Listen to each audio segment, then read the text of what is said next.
বন্ধুরা, আবারও তোমাদের স্বাগতম সেই জায়গায় যেখানে দুর্বল চিন্তা ভেঙে পড়ে আর আসল শক্তি তৈরি হয়।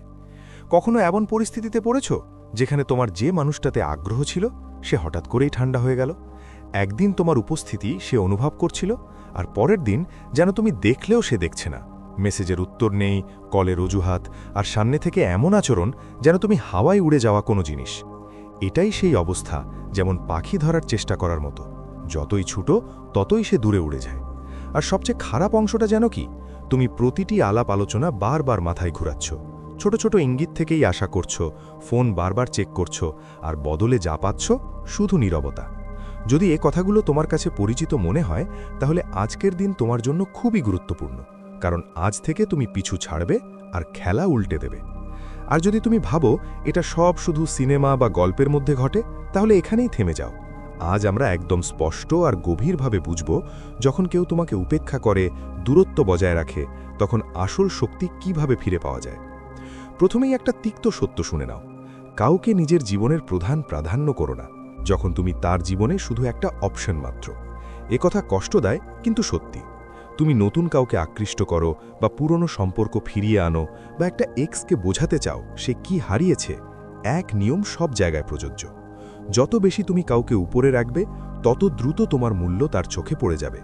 মানুষ সেই জিনিসের কদর করে না যা সহজে পেয়ে যায়। কদর হয় সেইটার যেটা অর্জন করতে হয়। এখন একটু ভাবো, তুমি কারো কাছে যেতে চাও, হ্যাঁ, তবে ও পিছিয়ে যাচ্ছে, বা সম্ভবত ও মানুষটা তোমাকে ছেড়ে দিয়েছে, আর তুমি এখন বসে আশা করছো যে ও বুঝবে। সৎ কথা বলতে চাই, যত বেশি তুমি পিছু নেবে, তত বেশি ও তোমাকে হালকাভাবে নেবে। কারণ ওর মাথায় একটা কথা স্পষ্ট হয়ে যায়, যে মানুষটা সবসময় ছিল সে কোথায় গেল। এখন নিজের কাছে প্রশ্ন করো, তুমি কি শেষ মেসেজটা পাঠাতে যাচ্ছ, আর একটা কল বা এভাবে সামনাসামনি দেখা করার নাটক কি করছো? থেমে যাও। তুমি তাকে কিছু প্রমাণ করার চেষ্টা করছো, অথচ তোমার উচিত নিজের জন্য কিছু প্রমাণ করা। তুমি এমন একজনের লায়ক যিনি তোমাকে হারানোর চিন্তাটাও সহ্য করতে পারবেন না, না এমন কাউকে যিনি অর্ধেক ঠান্ডা, অসতর্ক আর উদাসীন। তাই এখন এক ধাপ পিছু হটো, তাকে তোমার মূল্য বোঝাতে দাও। চেষ্টা করো না, এমন আচরণ করো যেন তুমি আগেই জানো তুমি কে। যখন কেউ নিজের মূল্য বোঝে, তখন তার এনার্জি নিজেই কথা বলে। মানুষ সেটা খেয়াল করে। মানুষ তখনই খেয়াল করে যখন তুমি হঠাৎ করে পাওয়া যায় না। আর তখনই প্রশ্ন ওঠে, ও এখন কেন পেছনে আসছে না, ও ব্যস্ত কেন, ও কি করছে? এটাই আসল শক্তি। আর যদিও ফিরে না আসে, বুঝে নিও ও কখনোই তোমার যোগ্য ছিল না। কিন্তু বেশিরভাগ ক্ষেত্রে ও ফিরে আসে, নতুন মানুষ হোক বা পুরনো। হঠাৎও বুঝতে পারে সুযোগ হাতছাড়া হতে পারে। পিছিয়ে যাওয়া দুর্বলতা নয়। ঠিক আছে, এটা সবচেয়ে শান্ত কিন্তু সবচেয়ে ঝুঁকিপূর্ণ চাল। এখন শেষ কথা, তুমি কি এখনো ফোন দেখছো, আশা করে বসে আছো? আর বন্ধ করো তো। যেদিন তুমি নিজের আসল মূল্য বুঝতে শিখবে, সব কিছু বদলে যাবে। তুমি মনোযোগ চাইবে না, তুমি মনোযোগ আকর্ষণ করবে। এখন আমি তোমাকে 7টা এমন ধাপ বলবো যা তোমাকে এত শক্তিশালী করে তুলবে যে সামনেওয়ালা তোমার চোখ সরাতে পারবে না। তো প্রস্তুত হয়ে যাও। ছোট করে ভাবো না, কারণ যা আসছে সেটা পুরো খেলা বদলে দেবে। যে মানুষ তোমাকে হালকাভাবে নিয়েছে, তাকে বুঝতে দাও আসল শক্তি কি। এখান থেকে শুরু, পরিবর্তন শুরু হয়। তো চলো শুরু করি।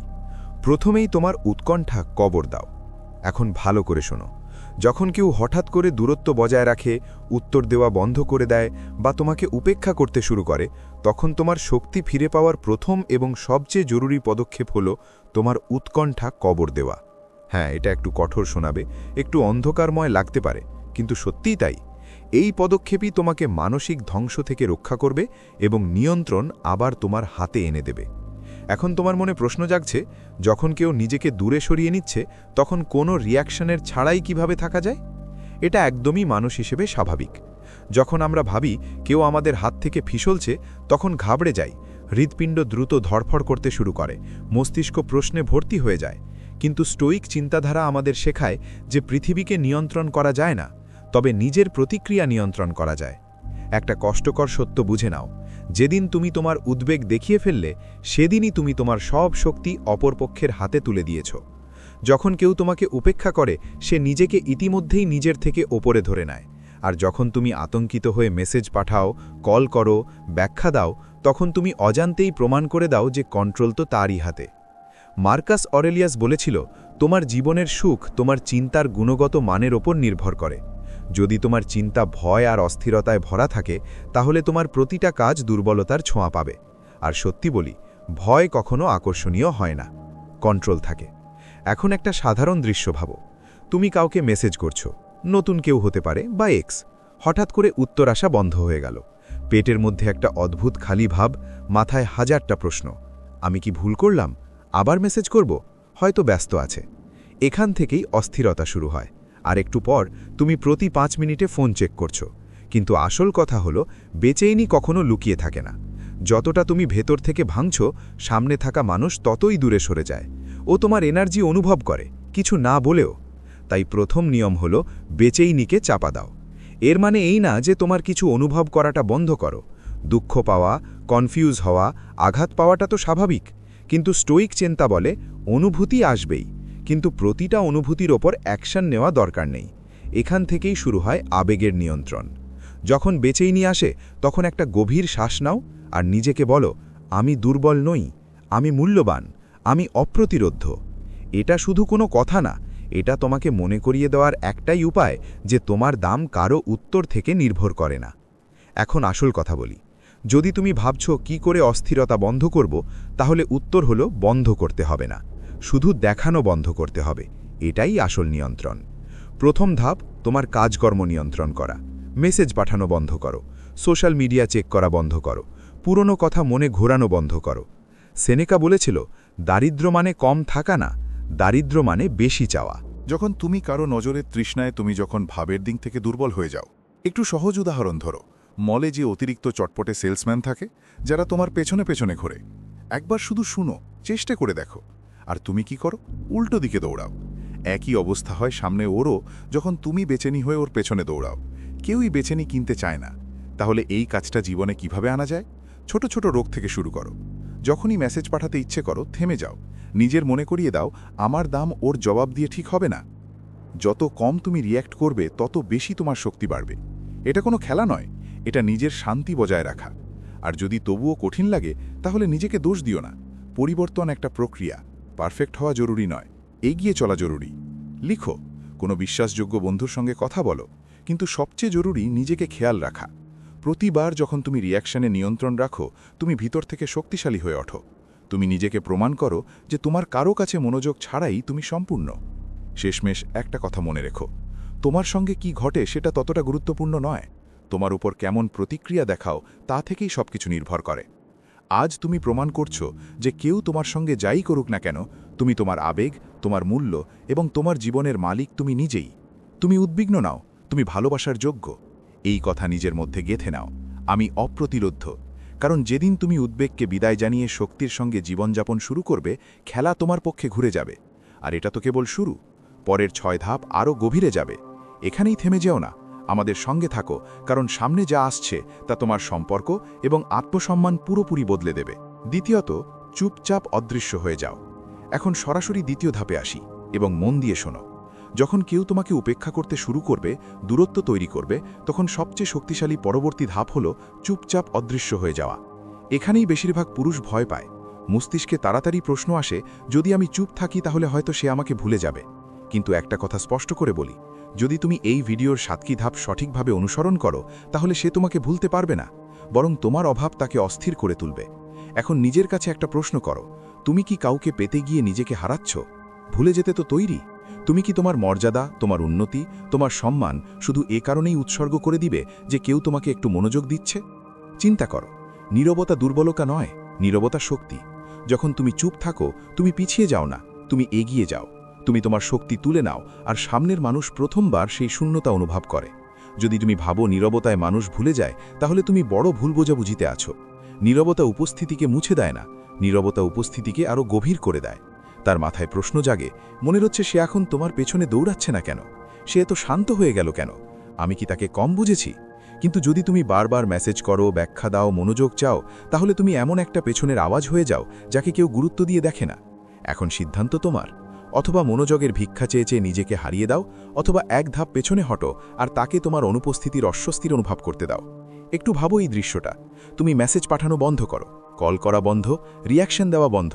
হঠাৎ সে ফোন স্ক্রোল করছে আর বুঝতে পারে তুমি ওখানে নেই। বিশ্বাস করো, এখান থেকেই মাথা ঘোরা শুরু হয়। মগজটা ভাবতে বসে, আমি কি কিছু ভুল করেছি? সে কি অন্য কারো সঙ্গে আছে? আমি কি খুব হালকা নিয়েছি? এটাই নীরবতার শক্তি। নীরবতা সামনে বসার লোককে বাধ্য করে তার নিজের চিন্তা আর অনিশ্চয়তার সঙ্গে লড়াই করতে। আর একটা কঠিন সত্য শোনো, যদি তোমার ভয় হয় সে তোমাকে ভুলে যাবে, তাহলে এর মানে তুমি এখনও তোমার মূল্য ওর হাতে দিয়ে বসে আছো। তুমি কেন এত আটকে আছো এই ব্যাপারে যে সে তোমাকে মনে রাখুক? তুমি নিজেকে কেন মনে করো না তুমি পুরস্কার? তুমি সেই মানুষ সেই যিনি জীবনের শক্তি আর মান যোগ করে। যদি সে দূরে চলে যায় তাহলে সেটা তার ক্ষতি, তোমার নয়। তুমি সেই মানুষ না যে ধারে বসে মনোযোগের টুকরার অপেক্ষায় থাকে। তুমি সেই যে নিজের শক্তিতে দাঁড়িয়ে চুপচাপ মনোযোগ আকর্ষণ করে। আর যদি সে সেটা দেখতে না পায় তাহলে শব্দে নয়, নীরবতায় দেখাও। আরেকটা বড় কথা, যখন তুমি চুপ থাকো তখন শুধু সামনে ওর জন্য জায়গা হয় না, তুমি নিজের জন্যও জায়গা তৈরি করো। তুমি তোমার শক্তি সেই মানুষে নষ্ট করা বন্ধ করো যে আগে থেকেই দূরে চলে গেছে। আর ধীরে ধীরে তুমি ফিরে আসো। নিজের দিকে ফিরে যাও, নিজের উদ্দেশ্যের দিকে, নিজের আত্মসম্মানের দিকে, সেই রূপের দিকে যে জানে কারো অনুমোদন ছাড়াই সে মূল্যবান। এখন সত্যি কথা হলো, চুপ থাকা সহজ নয়। মন করবে একটা শেষ মেসেজ পাঠিয়ে দিই, সব স্পষ্ট করে দিই, নিজেকে প্রমাণ করে দিই। কিন্তু মনে রেখো, তারা তোমার মূল্য জানে। তাদের বোঝানোর দরকার নেই। তুমি সাজা দেওয়ার জন্য চুপ হয়েছ না, তুমি নিজের শান্তির জন্য চুপ। তুমি এমন একজন মানুষের যোগ্য যে তোমার মূল্য নিজে দেখতে পারে, প্রতিদিন মনে করিয়ে না দিয়েই। আর এটা বুঝে ফেলো, চুপ থাকা শুধু তাই নয়, তারা তোমাকে মিস করবে এটা নিশ্চিত। চুপ থাকার কারণ হলো তুমি নিজেকে আবার খুঁজে পেতে পারো। যেদিন তুমি কথা বলা, ব্যাখ্যা করা আর পিছে ফিরে যাওয়া বন্ধ করবে, তখন তোমার শক্তি নিজের কাছে ফিরে আসবে। আর সেই শক্তি অনেক শক্তিশালী হবে। তারা তোমাকে ভুলবে না, তাদের মন খারাপ থাকবে যে তুমি আর তাদের ছোট ছোট আশা পূরণে প্রতিক্রিয়া দাও না। আর মনে রেখো, টুকরো টুকরো খেয়ে খাওয়া হয় না, আর তুমি তো টুকরোর জন্য তৈরি নও।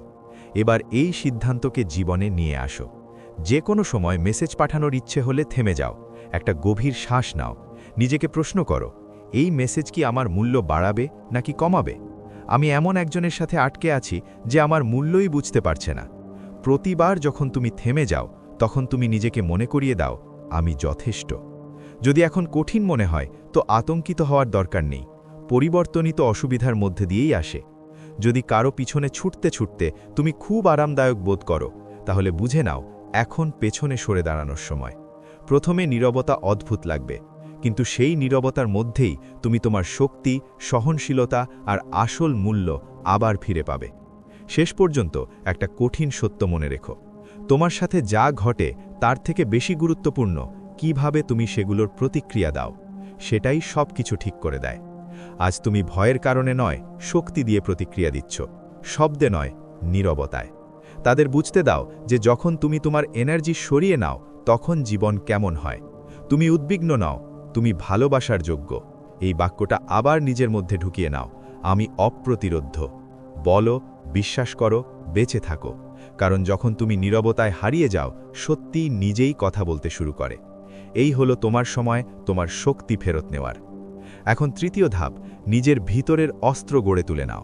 এখন কোমর বেঁধে নাও, কারণ আমরা সেই পর্যায়ে এসে পৌঁছেছি যা তোমাকে ভিতর থেকে এত শক্তিশালী করে তুলবে যে কারও দূরত্ব তোমাকে কাঁপাতেও পাবে না। তৃতীয় ধাপ হলো নিজের ভিতরের অস্ত্র গড়ে তোলা। অনেকেই এখানে ভুল বুঝে ফেলে, মনে লেগে যায় সরাসরি অস্ত্রের কথা। আমি তো কারো ক্ষতি করতে চাই না, আমি তো ওকে ভালোবাসি। শান্ত থাকো, এই অস্ত্র তাদের জন্য নয়, এই অস্ত্র তোমার জন্য। এটা তোমার মস্তিষ্ক আর হৃদয়ের শক্তি। এটা আত্মসম্মান, সহনশীলতা আর ভিতরের দৃঢ়তা, যা তোমাকে আজকের অবস্থার থেকেও বের করে এনে জীবনের সব পরীক্ষার জন্য প্রস্তুত করবে। ইমানদার হয়ে নিজের থেকে প্রশ্ন করো, যদি তুমি সবসময় দান করো, অপেক্ষা করো, আশা করো, তাহলে তোমার রক্ষা কে করছে? এটাই তো ভিতরের অস্ত্রের কাজ। এখন একটা কঠিন সত্য শোনো, যেদিন কেউ তোমার থেকে দূরত্ব তৈরি করে, সেই মুহূর্ত থেকে গল্প তাদের সম্পর্কে থাকে না, গল্প তোমার সম্পর্কে শুরু হয়। তুমি কি করো, তুমি কিভাবে এগিয়ে যাও, তুমি ওই দূরত্বটা কিভাবে কাজে লাগাও। যখনই তুমি তাদের নিয়ে ভাবো, যখনই তোমার মন তাদের মধ্যে আটকে থাকে, তখনই তুমি তোমার শান্তি, তোমার শক্তি আর তোমার মস্তিষ্কের চাবি তাদের হাতে তুলে দাও। এখন প্রশ্ন হলো, আমরা কি করি? আমরা ভিতরের অস্ত্র গড়ে তুলি। এক মুহূর্ত ভাবো তো, তুমি কারো জন্য সব কিছু দিয়েছ, সময়, মনোযোগ, অনুভূতি, ভালোবাসা, আর এখন তারা পিছিয়ে যাচ্ছে। বেশিরভাগ পুরুষ কি করে? দুশ্চিন্তা, ভয়, অস্থিরতা। কিন্তু তুমি নয়, তুমি কিছু আলাদা করবে। সেই আবেগের ঝড়ে পড়ার বদলে নিজের অন্তরের দিকে ফিরবে আর নিজের শক্তি তৈরি করতে শুরু করবে। চুপচাপ জেতাল এটাই পথ। স্টোইক দর্শন স্পষ্ট বলে, তুমি বাইরের ঘটনা নিয়ন্ত্রণ করতে পারবে না, কিন্তু নিজের মন নিয়ন্ত্রণ করতে পারো। মার্কাস অরেলিয়াস বলেছে, তোমার নিজের মনের পূর্ণ নিয়ন্ত্রণ রয়েছে, বাইরের জিনিসের নয়। এটা বুঝে নাও, আর তোমার শক্তি পাওয়া শুরু হবে। এটাই এই পদক্ষেপের মর্ম। তুমি ওদের কাজ নিয়ন্ত্রণ করতে পারবে না, কিন্তু তুমি তোমার প্রতিক্রিয়া নিয়ন্ত্রণ করতে পারো। আর তোমার প্রতিক্রিয়া হবে মানসিকভাবে শক্তিশালী হওয়া। এটা ওদের কম ভালোবাসার ব্যাপার নয়, এটা নিজের প্রতি বেশি ভালোবাসার ব্যাপার। যখন তুমি নিজের ভিতরের অস্ত্র তৈরি করো, তুমি শুধু তাদের দূরত্বে প্রতিক্রিয়া দেখাও না, তুমি নিজের জন্য এমন একটা জীবন গড়ো যা তাদের থাকার বা না থাকার উপর ভাঙে না। এখন বুঝো, ভিতরের অস্ত্র গড়ার মানে কি? মানে নিজেকে এমনভাবে বিনিয়োগ করা যে প্রত্যাখ্যান তোমাকে ভাঙতে দিও না, অবহেলা তোমাকে দুর্বল করতে পারবে না, আর তাদের অনুপস্থিতি তোমাকে খালি করে দিতে পারবে না। এর মানে হলো তোমার মন, শরীর আর আত্মাকে এত উপরে নিয়ে যাও যে তাদের আচরণ তোমার মূল্য ঠিক করতে না পারে। এখন তুমি তাদের প্রতিটা চাল নজরে রাখা বন্ধ করবে, আর তোমার জীবনের নিয়ন্ত্রণ নিজের হাতে নেবে। আরেকটা কথা মনে রেখো, যখন তুমি তাদের দিকে শক্তি দেওয়া বন্ধ করে নিজের দিকে ঘোরাও, তারা সেই শক্তির পরিবর্তন অনুভব করে। সেটা লুকোনো যায় না। তাদের মনে হয়, কেন তুমি আর অপেক্ষা করছো না?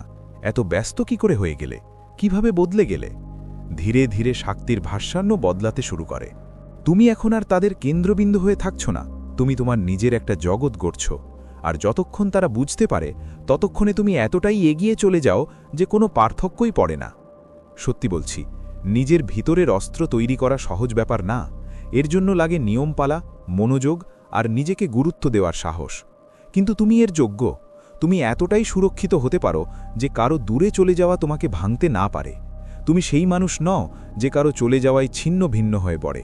তুমি সেই মানুষ যিনি তাদের অনুপস্থিতিতেও আরও শক্তিশালী হয়ে ওঠেন। আর যদি এখনও তোমার মাথায় এটা ঘুরছে, এটা কঠিন ব্যাপার, আমি তাদের ভালোবাসি, তাদের হারাতে চাই না, বুঝতে পারছি। কিন্তু এটা শুনো, নিজের ওপর কাজ করলে তুমি তাদের হারাও না। হয় তারা ফিরে আসবে আর বুঝবে তারা কি হারিয়েছে, নাকি তুমি বুঝবে তোমার সম্পূর্ণ হওয়ার জন্য কারো দরকার নেই। যে কোনো অবস্থায় তুমি জিতবে। এখন শুরু করবে কিভাবে? সহজ রাখো। এমন অভ্যেস শুরু করো যা তোমাকে শক্তিশালী করবে। শরীরকে ট্রেন করো, কিছু নতুন শেখো। এমন মানুষের সঙ্গে থাকো যারা তোমাকে উপরে তুলবে, নিচে নামাবে না। যতটুকু তুমি নিজের মধ্যে ঢালো, ততটাই অটুট হয়ে উঠবে। প্রতিদিন যখনই ফোন দেখতে ইচ্ছে করুক, নিজেকে জিজ্ঞেস করো, আজ আমি এমন কি করছি যা আমাকে আগামীকাল আরও ভালো করে তুলবে? এটাই হলো অন্তরের অস্ত্র। স্যানিকা বলেছিল, জীবনটা লম্বাই নয়, তার মানটাই গুরুত্বপূর্ণ। এই পদক্ষেপ মেসেজের সংখ্যার ব্যাপার নয়, এটা তোমার জীবনের গুণগত মানের ব্যাপার। এমন একটা অস্ত্র তৈরি করো যে তাদের নীরবতাও কার্যহীন হয়ে পড়ে। কারণ যেদিন তুমি নিজের শক্তির অনুভূতি পাবে, তারা সেটা অনুভব করবে। আর তখন সিদ্ধান্ত তোমার হাতে থাকবে যে তারা তোমার সময়ের যোগ্য কিনা। যখন তুমি অন্তরের অস্ত্র গড়ে তোলো, তুমি হয়ে ওঠো অপ্রতিরোধ্য। তোমার শক্তি পরিবর্তিত হয়, তোমার চিন্তাভাবনাও বদলে যায়। আর তুমি আর অপেক্ষা করো না, তুমি এগিয়ে যাও। তারপর আবার নিজের কাছে বলো, আমি অপ্রতিরোধ্য। লিখে বলো, বিশ্বাস করো, কারণ এই অস্ত্র নিয়ে তুমি শুধু তাদের দূরত্ব থেকে রক্ষা পাও না, তুমি অজেয় হয়ে উঠবে। আর যদি তুমি এত দূর পর্যন্ত আমার সাথে থেকো, তাহলে আমি তোমাকে অভিনন্দন জানাই। তুমি সাধারণ জনতার অংশ নও, তুমি বদলাতে এসেছ, তোমার শক্তি ফিরে পেতে এসেছ। আর এই যাত্রা এখানেই শেষ নয়, সামনে আরও গভীর পদক্ষেপ অপেক্ষা করছে। পুরো ছবি দেখা জরুরি। এটা কোনো কৌশল নয়, এটা পুরো রূপান্তর প্রক্রিয়া। শেষ পর্যন্ত থাকো, কারণ শেষে তোমার কাছে এমন একটা পরিকল্পনা থাকবে যেখানে ভয়, উৎকণ্ঠা আর দুর্বলতার কোনো জায়গা থাকবে না। চতুর্থটা হলো, রহস্যের শক্তিকে ডাকো। এখন আমরা সেই ধাপে আসছি যা কথা না বলে খেলাটা উল্টে দিতে পারে। চতুর্থ ধাপ হল রহস্যের শক্তিকে ডাকা। এখানেই বেশিরভাগ লোক প্যানিক করে। মনে প্রশ্ন ওঠে, যদি আমি রহস্যময় হয়ে যাই, তাহলে সে কি আরও দূরে চলে যাবে না? ভালো করে শোনো, রহস্য দূরত্ব তৈরি করে না, রহস্য কৌতূহল সৃষ্টি করে। যখন কেউ তোমাকে উপেক্ষা করতে শুরু করে, তখন স্বাভাবিকই তোমার মন চায় সব কিছু ব্যাখ্যা দিতে, বেশি কথা বলতে। কিন্তু সত্যিটা হলো, যত বেশি খোলামেলা হয়ে খেলবে, ততই কম মজার হয়ে উঠবে। যা পুরোপুরি বোঝা যায় তাতে আগ্রহ থাকে না। মানুষ সেই জিনিসের দিকে আকৃষ্ট হয় যেটা তারা পুরোপুরি বুঝতে পারে না। যদি তুমি তোমার প্রতিটা আবেগ, প্রতিটা চাল, প্রতিটা ভাবনা সামনে তুলে ধরো, তাহলে সামনে থাকা লোকের জন্য আর কিছু থাকে না। কিন্তু যখন তুমি একটু রহস্যময় হয়ে ওঠো, তখন তুমি প্রশ্ন হয়ে ওঠো।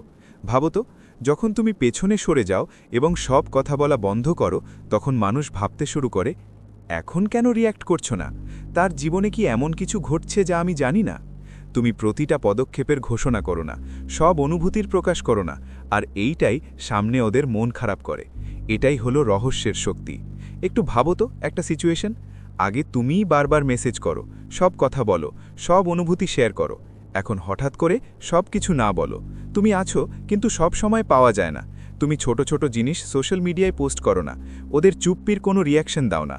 তুমি একটা ফাঁকা জায়গা রেখে দাও, আর সেই ফাঁকা জায়গায় কৌতূহল জন্মায়। তারা তোমাকে নিয়ে বেশি ভাবছে, আর যেখানে ভাবনা থাকে সেখানেই শক্তি থাকে। রহস্যকে এমন ভাবো যেন একটা নিমন্ত্রণপত্র, তবে কোনো মানচিত্র ছাড়া। তুমি তাদের তোমার জগতে ঢুকার সুযোগ দাও, কিন্তু রাস্তা দেখাও না। ওরা নিজে থেকেই পরিশ্রম করতে হবে, আর যেটার জন্য পরিশ্রম করতে হয় তার মূল্য আরও বাড়ে। এখন স্টোইক চিন্তাভাবনা মনে করো। এপিকটেটাস বলেছিল, তোমার সাথে কি ঘটে তা তেমন গুরুত্বপূর্ণ নয়, তুমি কিভাবে প্রতিক্রিয়া দেখাও সেটাই সব কিছু ঠিক করে। এখানে তোমার প্রতিক্রিয়া।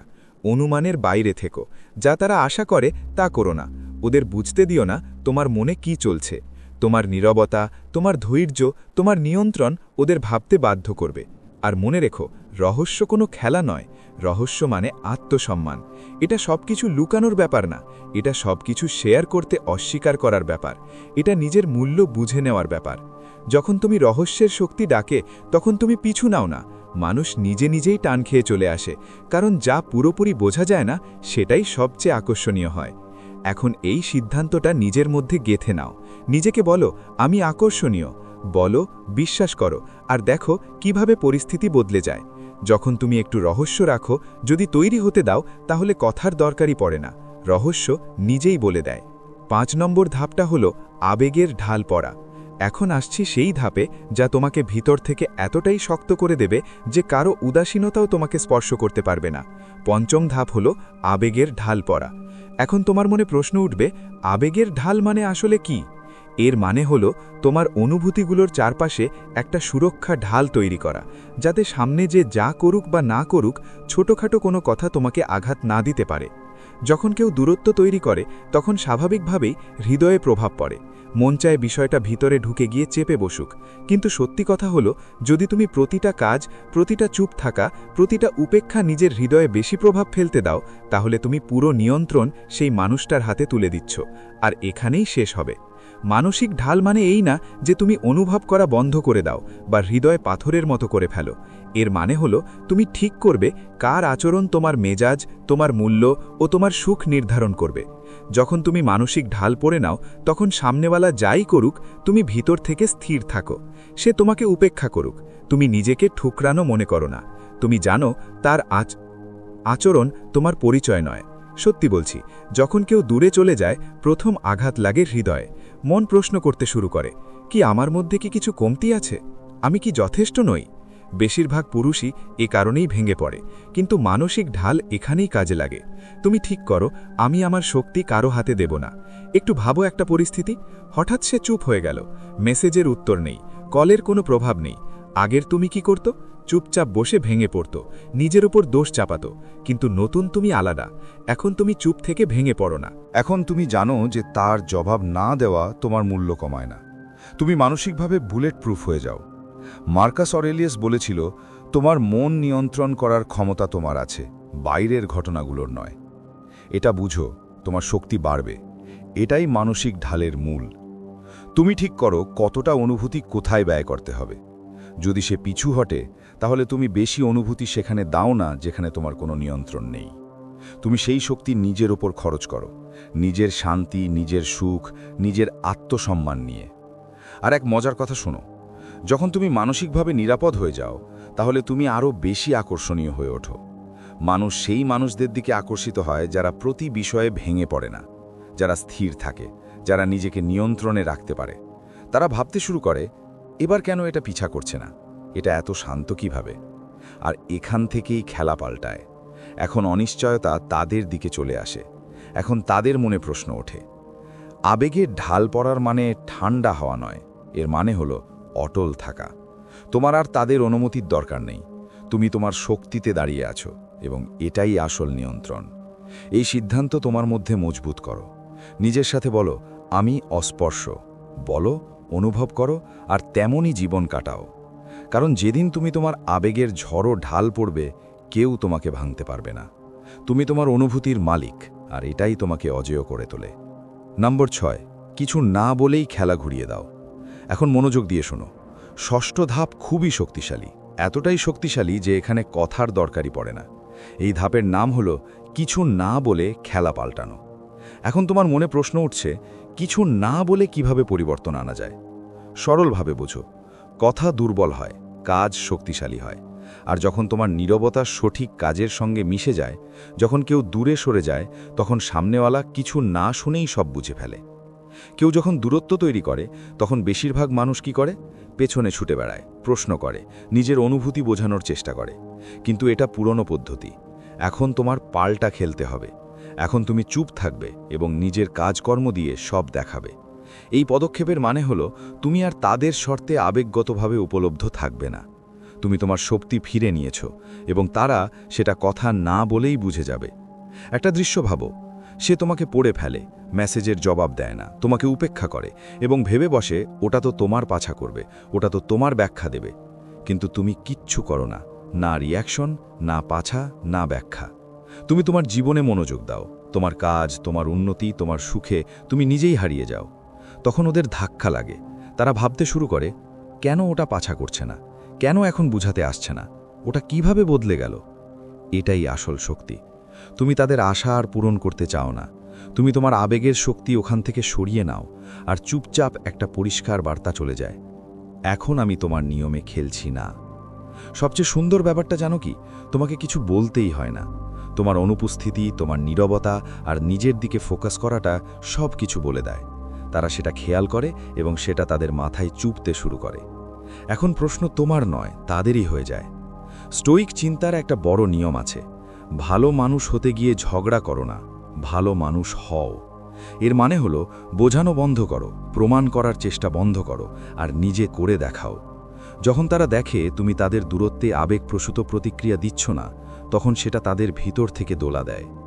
আর একটা কথা বলছি, দেখো, তুমি যত কম কথা বলো, তোমার চিন্তা তত বেশি হয়। যখন তুমি আবেগের তর্কে পড়ো না, তখন তাদেরই নিজের কাজের মুখোমুখি হতে হয়। আর এখান থেকেই আসল জাদু হয়। তারা ভাবতে বসে, আমি কি ভুল করেছি? আমি কি ওকে কম গুরুত্ব দিয়েছি? ও কি এগিয়ে গেছে? খেলা এখন পাল্টে গেছে। এখন অনিশ্চয়তা তাদের দিকে, নিয়ন্ত্রণ এখন তোমার হাতে। চুপচাপ খেলা ঘুরিয়ে দেওয়ার মানে ধৈর্য হারানোর কথা নয়, এটা নিজের শক্তি অনুভব করানোর ব্যাপার। এটা দেখানোর ব্যাপার যে তাদের নীরবতা তোমাকে ভাঙতে পারে না, আরও শক্তিশালী করে তোলে। তুমি অনেক বেশি ফোকাসড, অনেক বেশি শান্ত, অনেক বেশি নিজের নিয়ন্ত্রণে। এখন এই পদক্ষেপটা নিজের মধ্যে জায়গা করে নাও। নিজেকে বলো, আমি নিয়ন্ত্রণে আছি। পুরো বিশ্বাস নিয়ে বলো। কারণ যখন তুমি কথা না বলে খেলা ঘুরিয়ে দাও, তখন তুমি দেখাও যে তুমি তোমার অনুভূতি, তোমার শক্তি আর তোমার জীবনের মালিক নিজেই। তোমার পেছনে দৌড়ানোর দরকার নেই, তোমাকে বোঝানোর দরকার নেই। তোমার কাজগুলো সব কিছু বলে দেয়, আর এটাই আসল শক্তি।